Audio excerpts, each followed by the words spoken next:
supervision. Right. And the fact of what they did to me before, so I'm probably a little bit of overkill. Yeah. No, I understand, and I don't. Yeah, and you get your skills up. I don't know how long you were away from cell phones, right? When you were locked up, A year and a half, maybe. Oh, no, not enough. Yeah.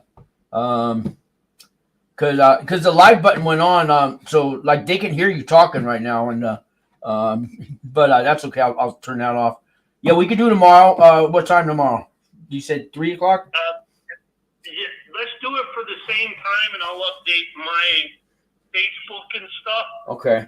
And I do apologize for that. Yeah, I'll reset I'll send you a new link. And try to go on, like tonight or something, and whenever you get the permission for the mic and the camera, you can go in that virtual room anytime. There's nobody there. Just clean up the virtual room when you're done. Don't leave a mess, man. Just kidding. It's virtual. You got it, brother. I sure appreciate it. All right. Yeah, I got you on speakerphone, and hey guys, I got some news clips, prison stuff. We'll do that. I'll wing it, man. Hey, did you get a call? Did you get a call from a guy about the job today? About half an hour ago? No. I got one last night though. Okay, that was Charles, and then another guy today. So that's a friend of mine. He's from the Federal Halfway House. That's a friend of mine. Hugo. That's his buddy. He's done time too, and he was working at a Bimbo Bakery, and they laid off like 120 people. Long story, but he's got a car. He's got tools. He shows up. He's ready. And he needs to look good for probation. So I think he might be your guy too. Okay. Okay. Well, we'll do what we can for him. All right, man. Yeah, I appreciate you. That's okay. I'll set it all up 3 o'clock tomorrow, and you know what? Hey, life shows up. What can you do? All right, man. Yeah, I worked today, which I didn't anticipate, but happens a lot, and was not as prepared as I'd hoped to be. I thought this would be simply just logging into the room, but doing it from a phone changed everything. Do you know how many times I've scheduled guests and they don't even show up? So it happens all the time, man. Or they go, "Oh, I didn't." If I say I'm going to do something, I do it. I just can't help the technical interruption here, and I have too many devices. Well, I ain't no Joe Rogan. I'm just grateful somebody talks to me. Right, so. There's a lot we can make lively, and a lot of people can bring into the mix. There's a lot to discuss. Trump did this executive order yesterday, and I think that's going to be a big boom for nonviolent felons. Yeah, he did a whole bunch of exhibits. I got news clips on that too. Yeah. Oh, hey, the trans women in the women's prison, they're sending them back to the men's prison. I love it. Yeah, man. Because we all want to go to a women's prison, right? I'll identify as a female, sure. I'd like to see what the pregnancy rates are in women's prison. Well, they still have them even without the transgenders at the guards, But, thank God for DNA, right? Yeah, I know. I know. I've ran into 3 people that married those prison guards. Whether it's a male or a female, that they were one was an inmate, one was a correction officer. Ran into 3 couples. That's how they met. Still married. Hey. Well, I've only ever seen one female prison guard that I would have entertained that thought with. We had one. We had female in our prison now at the ADX Supermax where we worked. She was doing one of the guys. She got caught, but we'll save that for tomorrow, man. You got it, brother. All right, man. Catch you tomorrow. Thanks, man. All right, Sean. All right. Bye-bye. You bet. Hey, this is I'm live. So that's Chuck. He's got an iPhone, iPad. He can't get the camera or the microphone won't allow it, and he checked his permissions, and he's gonna come back tomorrow on a tablet or something. So hey, shit happens. I got some news clips we can talk about here, and maybe I will call the other Charles. He was gonna do a show tomorrow. I switched to have him come on a couple hours from now. Yeah, I'll get some backup. Katie, if you're out there watching, she was supposed to do a show. I don't know, man. She had to turn herself in. Well, she didn't get her designation letter last week. She didn't answer the phone, not return my calls. I hope they didn't send her in. She wanted to do a show before she turns herself in for human smuggling, not human trafficking. I'm telling you all about it. So let's see. We're up in the comment room. Okay. All right, man. So I guess tomorrow at 3 o'clock, Chuck said he'll do for sure. He'll get that equipment working. He lives here in town. I was gonna have him just come over here, but he was at work. So and he's hiring. He's gonna he's got a couple openings for maintenance crew. He runs a maintenance team over at TNC Management, Property Management in Albuquerque. I think they have 100 different apartment buildings all over town, and they let us felons. They rent to us as long as we're doing something good with our life. Regardless of our criminal history, if you got bad credit, they put you in a bad neighborhood, but 6 months later you can go in a good one. But I've been working with these guys. I want to give a shout out to Mike Lopez from TNC Management.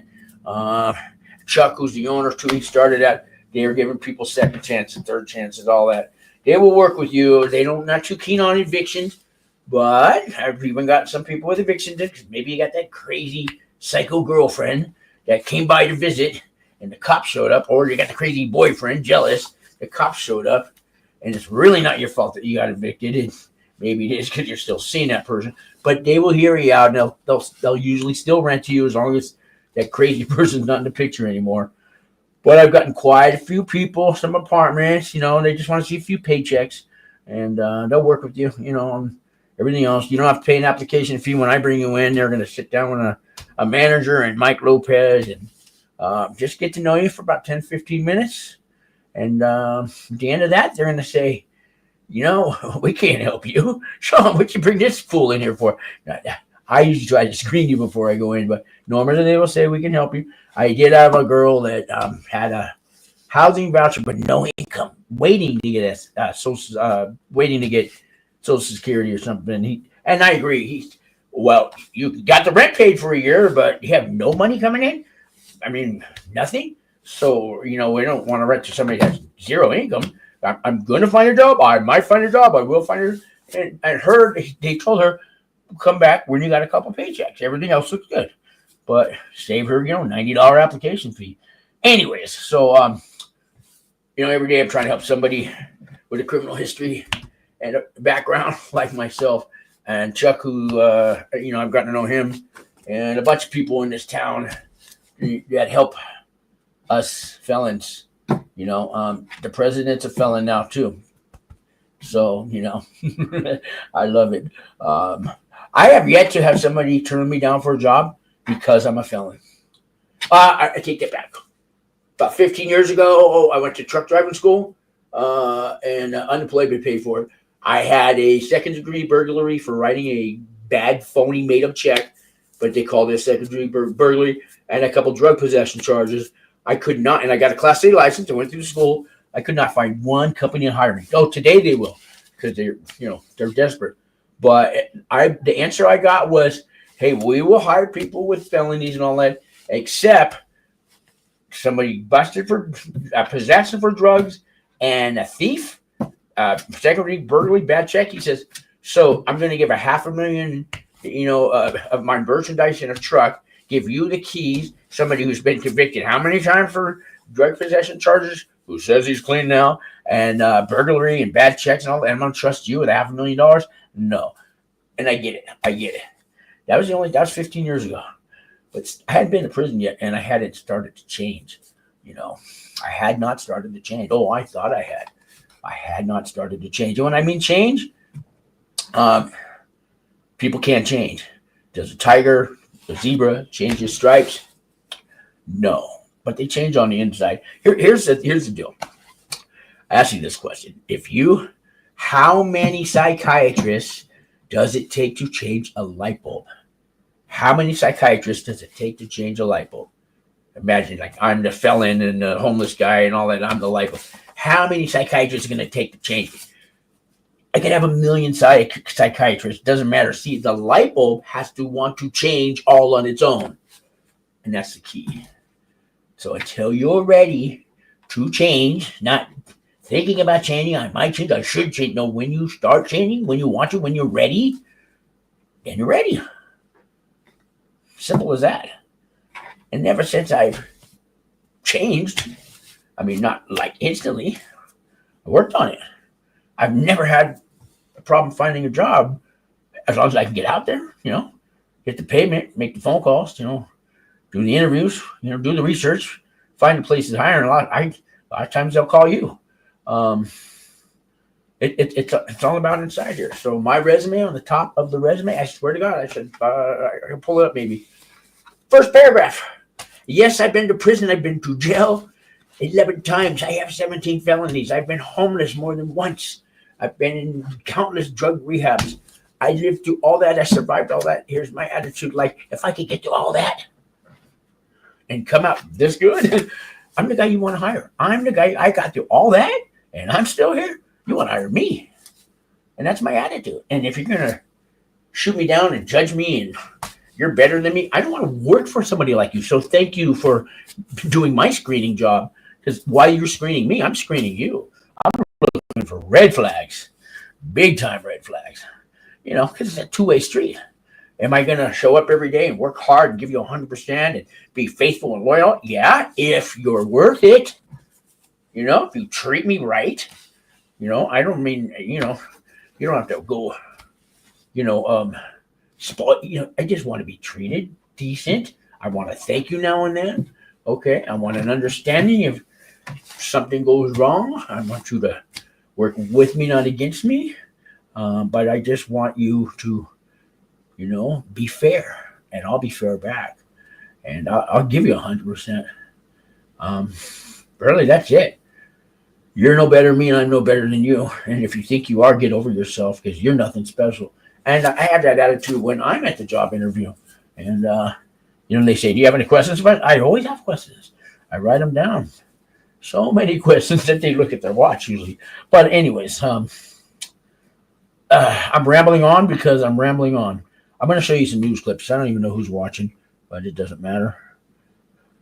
Let's see. You didn't think the border crisis was bad enough that now we're going to have an app that allows illegals to schedule their appointments and come and be admitted to this country? Senator, you're mischaracterizing the use of the application. So rather than building a wall, Mr. Secretary, you have built Ticketmaster for illegal immigrants. You are, Senator, you are conflating programs. So if I can, I will get you the precise... I'm reading to you from public reports about how your own app works. Did you contract with a tech firm to develop it? We have seen an approximately 95% decrease. Did you contract with a tech firm to develop it? Yes or no? But you It's yes or no. I mean, really. don't know any of the details. I plead exhaustion, Mr. Secretary. You have exhausted me. You have exhausted this panel. You have exhausted the patience of the American people. You should resign. Senator Hawley.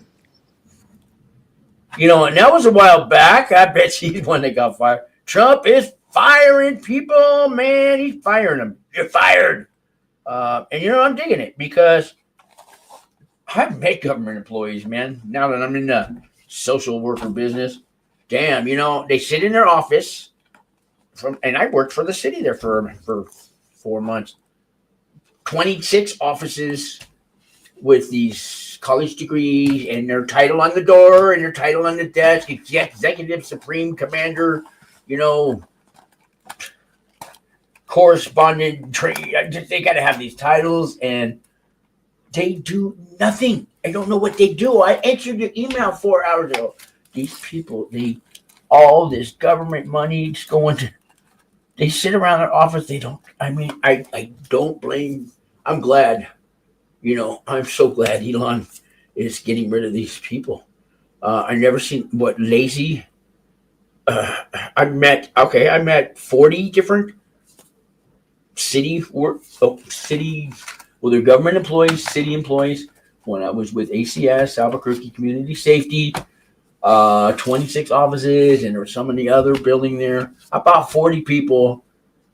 2 people maybe went out in the field and did some work. The rest of them, I don't know. I'd hear them while I'm doing my paperwork in the day. I hear them just rambling on about their kids, their pension, and their swimming pool, and isn't clean this week, and just, these luxury problems. And they're getting like 80 grand each a year to do nothing. It just, I'm so glad they're firing these people. It's a waste of money. I can imagine these other departments. Let's try another news clip. Welcome to Live 5 News at 3 o'clock. I'm Raphael James. A Charleston man has been sentenced to the next 7 years behind bars after pleading guilty to being a felon in possession of a gun and ammunition. 26-year-old Perry Jackson was arrested back in March of 20. So 7 years for a felon possession with a gun. I've had lots of calls from guys, a few right now, I think, that have some gun charges and they haven't been sentenced yet and they're wondering what they're going to get. So here's one story. 2022 for warrants related to weapons and drugs. When he was arrested, officers found multiple guns and marijuana. Following his time in prison, he'll have 3 years of court-ordered supervision. Yeah, well, 3 years probation, 7 years. He'll get out maybe in 4.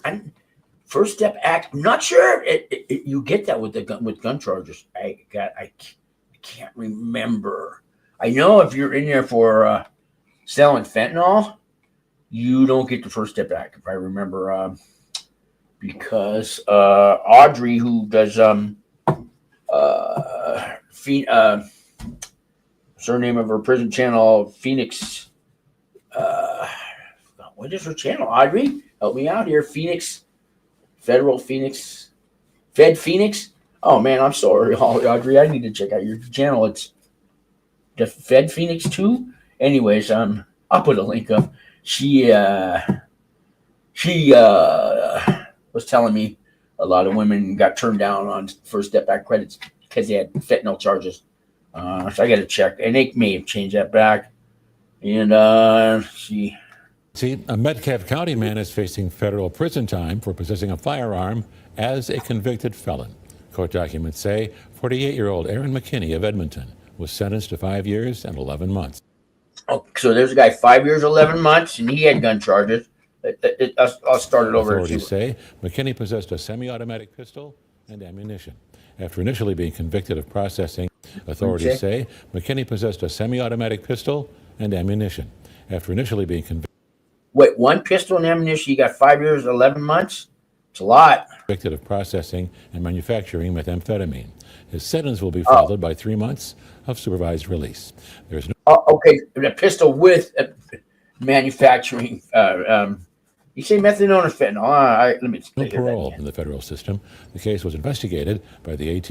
There is no parole in the federal system. 3 months of supervised manufacturing methamphetamine. His sentence will be followed by 3 months of supervised release. There is no parole in the federal system. 3 months of supervised release? That's lucky, man. It's usually 3 years for people. It may be 3 years, and he just said much because he's a newscaster. They do everything perfect. The case was investigated by the ATF Bowling Green Field Office and the Kentucky State Police. Federal charges investigated by state police. I guess the feds took it over then. Yeah, a lot of times I get calls from guys. So the county, the city, whatever, they catch them on a gun charge, find out they got a felony, and you think, and then the feds come and pick it up. And an easy one for the feds to pick it up is, well, the guns were manufactured, out of state or out of country, and you live in, Tennessee, but we have no gun factories here, so they cross state lines. Therefore, it's federal. They can usually throw that one at you. Or the bullets were made in China. You know what I mean? And that makes it federal if they want it to be. Yeah, so that's two people. One guy got 8 years, and one guy got almost 6 years for gun charges. But he got less time. So the black guy got 8 years. I don't know if this guy's white. I don't know. Usually they're not too bad on that racial profile and stuff in the feds. Although they were in the 80s and 90s, man, with crack, especially. They given, I don't know how many black guys selling, let's say, 2 ounces of crack, 25, 30 years in prison, right? A white guy in the suburbs, 2 ounces of powder cocaine, he might even get probation or 2 years at the most. So they were doing that for a while. And I think they've stopped. But, these southern states, even though it's federal law, it's supposed to be the same law in every jurisdiction and all that, right? but the people who work in those federal courthouses, I'm from the deep South, and they're like, do not go to prison in Texas or Arizona, federal or state. Even if it's federal, you're dealing with locals who work in the prison. They're raised with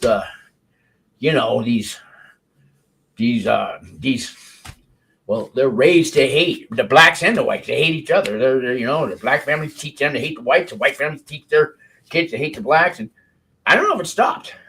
There was that old joke about Atlanta, what's black and white? I was like, something that black Atlanta getting out. Tell me the joke. You guys can throw it in the chat room. Something about I don't want to blow the joke, but here's another news clip. See, a Metcalfe County man is facing federal prison time for possessing a firearm. We did that one. Here's one. Of the Duluth Federal Prison camp have been waiting in limbo to find out what will happen to their jobs since the deactivation of the prison was announced in December. Well, today, Northern News Now Sophia Lauber heard from those doing what they can to reverse the decision. There have been very few updates since the announcement that the prison would be deactivated in roughly 9 months. The prison seems like they're trying to figure out what's going on. Daniel Fanning with the Duluth Chamber of Commerce says the new executive director at the Bureau of Prisons and the new Trump administration is giving those fighting for the prison some hope. Fanning says the economic impact of losing the prison would be substantial. It's 90 workers, but it's also 500 to 700 inmates, and that matters in the sense that the inmates have been involved with our community. They've been volunteering in our community. They go to local hospitals. Republican. Okay, they don't care about the inmates. No, they use them as slave labor. That's why they don't want the thing to close down. Yeah, because I was out of camp too, and they'll send a group of guys down to City Hall, Parks and Recs, and they'll do all the the really hard labor work. They'll do the work that even an illegal alien doesn't even want to do, right? I mean, especially out there, Southern Colorado, in that hot sun, man. These guys are out there, laying tar down, right? And maybe if they got a water bottle from the prison. But I heard once in a while they'll bring them a pizza on the sly. And that was, but it's slave labor because they're getting money, kickback money. The wardens living large. People are living large. That's why they don't care about the inmates. No. To find out what will happen to their jobs since the deactivation of the prison was announced in December. Well, today, Northern News Now Sophia Lauber. 500 to 700 inmates, and that matters in the sense that the inmates have been involved with our community. They've been volunteering in our community. They go to local hospitals. Republican Congressman Pete Stauber visited the prison on Thursday to learn about programs. Yeah, they go to local hospitals when you need, like I needed a hernia surgery, right? I had to wait 9 months, and that's fast.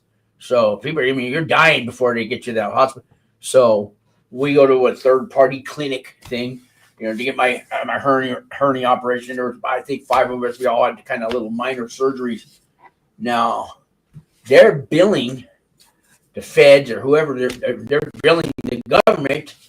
I think mine was, I want to say $52,000 for I saw the bill, $800 for the scheduled appointment and the time. It was like hour and 15-minute operation, and then it was $3,000 or $4,000 for the surgery. And there was post care, and that was maybe $1,800. The total bill was $7,000, but they billed them like $53,000.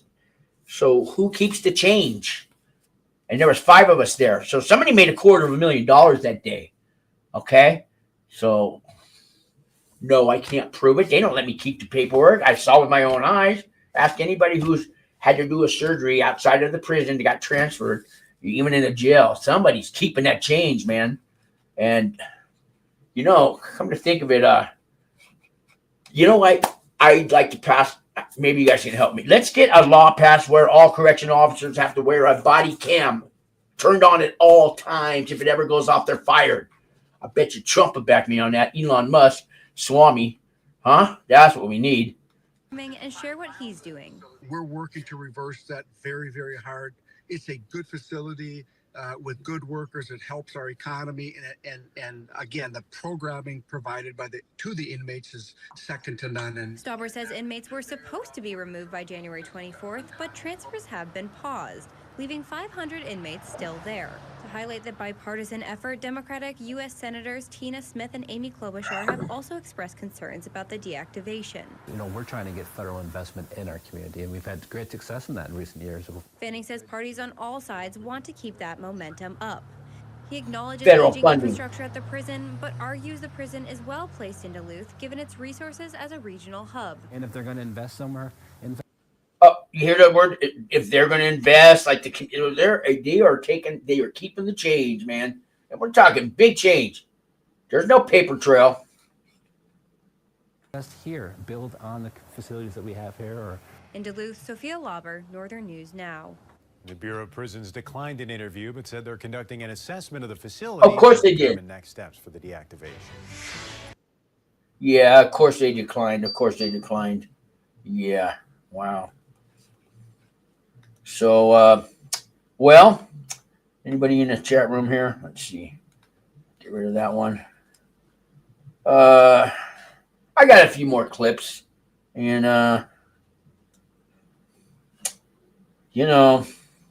trying to think of something funny to say. Well, I'm funny how? I mean, funny like I'm a clown. I amuse you. I make you laugh. I'm here to fucking amuse you. What do you mean funny? Funny. So when my first day of prison, I had seen that, like most people who'd never been, I knew a few guys who had went, but I had no clue what it was going to be like, until I started, surfing YouTube, and I found some people like Well Pablo and RDAP Dan, and they kind of put my mind at ease. But you always hear, you get on the yard the first day, and you want to find the biggest, toughest guy there, and you want to walk up to him, and you want to take him down, and nobody will fuck with you. You know what I did? Well, we called it the track, walk the track. But on our yard, there's these cars, race cars, the black car, the white car in Mexico. So I found all the toughest guys in every car. And every different day I went up to the biggest, toughest guy in that yard. I walked straight up to him, and I told him my best jokes, man. I really did. And, that's a... How do I know? You said I'm funny. How the fuck am I funny? What the fuck is so funny about me? Tell me. Tell me what's funny. I did. I really did, though, man. Maybe I didn't tell my best jokes because you got to save those for a time. But no, I really did. I walked up to the biggest guys or whoever, the shot callers were, and tell them a joke, man. Hey, you a cholo? You're kind of big because, most cholos are pretty low. You know how low a cholo is? It's cholo. No, something like that. I walked up to the Aryan nation. Hey, how tall is the grass in Germany? About that tall. No. Okay, stupid. Here's a clip.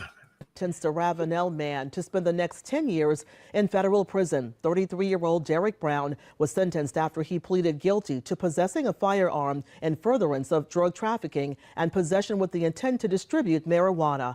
Brown was arrested in January 2023 after Goose Creek police officers say they found more than $10,000 in cash, 43 grams of marijuana, and an AK-47 style weapon during a traffic stop. Okay, how much time did he get? I wasn't listening. I really wasn't. Sentenced a Ravenel man to spend the next 10 years in federal prison. 10 years. Sounds like he got more than the felons in possession with a gun, huh? We hear those charges Derek again. Brown was sentenced after he pleaded guilty to possessing a firearm in furtherance of drug trafficking and possession with the intent to distribute marijuana. Brown was arrested. Okay, drug trafficking. So it's drugs and guns for all these guys. It's why they're getting these big charges. I think it's a 5-year mandatory minimum for a felon in possession with a gun. Not sure if that. So if it's a gun enhancement, let's say you've got a World War II rifle as a collector in a safe, in your basement, and they raid your house and they find that. So you'll get the 5-year usually. Mandatory minimum, but you should get the I know 2 guys went to RDAP, got the year off. First step back, kicking in all that. They could be out at least to a halfway house maybe in 2 years. But if you have, like this guy, get caught with an AK or whatever it is, as far as I know, you don't get the first step back credits. You can't take RDAP and get extra time off. no compassionate release, none of that. And I don't. No, you get your 80, you get your 85, you get your good time to 15% off. But I think that's all you get, man. But correct me if I'm wrong. Let's see. Yeah. Okay. And there's nobody in the chat room. It's just me. I can say whatever I want. Who knows? Here's another one. Welcome to Live 5 News at 3 o'clock. I'm Raphael James. A Charleston man has been sentenced. I already saw that one. Here's the last one. Sheriff's Office has reported that 5 women have been arrested for attempted to smuggle drugs into a federal prison. According to GPSO, investigations by GPSO and the Pollock Police led to the arrest of 25-year-old Leslie Alvarez and 44-year-old Patricia Grambling. Also 40-year-old Whitney Shaw, 32-year-old Lisa Andrews, and 28-year-old Lalette Cody. So we got 3 white women, 1 black woman, and 1 Latino woman. Interesting. For a full list of charges, you can head over to our website at kalb.com. 5 women arrested on drugs. They didn't really say that they knew each other, did they? Maybe it's just 5. They picked 5 random cases of women who got arrested for drug charges. I'm not sure. But anyways, women go to prison, especially here in New Mexico. Man, I don't think I've met a woman yet who has not been to prison. I think I would say, out of people who've done time in prison in Albuquerque, more of the people who've done time are females. And I'm going to ask some of my Albuquerque friends, but I believe I'm correct with that. I really think I am.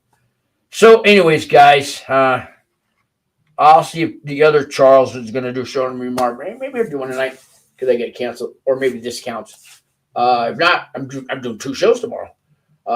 With Chuck at 3 and Charles, I think was at 1. Yeah, 1 or 2. Anyways, maybe back to back, or maybe they'll just all come on the channel. Anyways, guys, thank you so much for watching, and hit the like button, hit the subscribe button, and even if you, if you can leave a comment, that helps too. I appreciate you guys.